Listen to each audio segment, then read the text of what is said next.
Isang mapagpalang araw po sa ating lahat. Ako si Godfrey Quizon and this is my devotion for today, January 26, Sunday. So, ang topic po natin yan is the 3 tests of faith. So, ang akin po nakuhang lesson dito sa devotion po natin ngayong araw ay kung tayo ay bibigyan ng pagsubok or mga problema sa buhay, kailangan nakikita po sa atin yung pagsunod po natin sa ating Panginoong Jesucristo. And of course, yung test nga po ng faith na ibig sabihin ay yung pagpapakita mo ng faith mo and pagpapalaganap mo rin ng gospel or yung kautusan ng ating Panginoon na dapat sa'yo mismo nakikita yung pagbabago.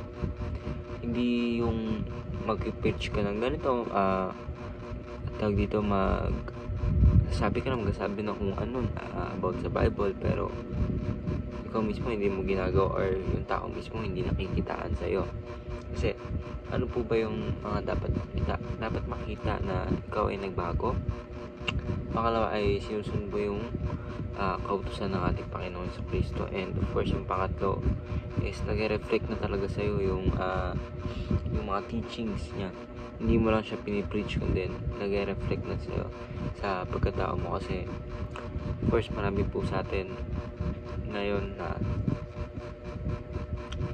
sa kabataan ngayon and of course mga tao ngayon na marami silang pinipreach, marami silang sinishare na gospel, na Bible verses, pero nakikita natin na hindi nila na-apply.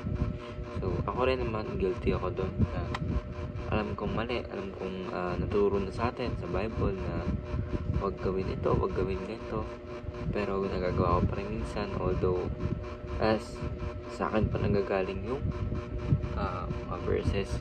Minsan sabi ko na ganito, bawal ganito, sabi ko sa mga friends ko minsan, pero minsan ako pa yung gumagawa, diba? So that's why kailangan po na makita po talaga sa atin na binabago po tayo ng ating Panginoon para paniwalaan na rin po tayo ng mga tao and mas marami pa po tayong maakay sa ating Panginoong Jesucristo, diba?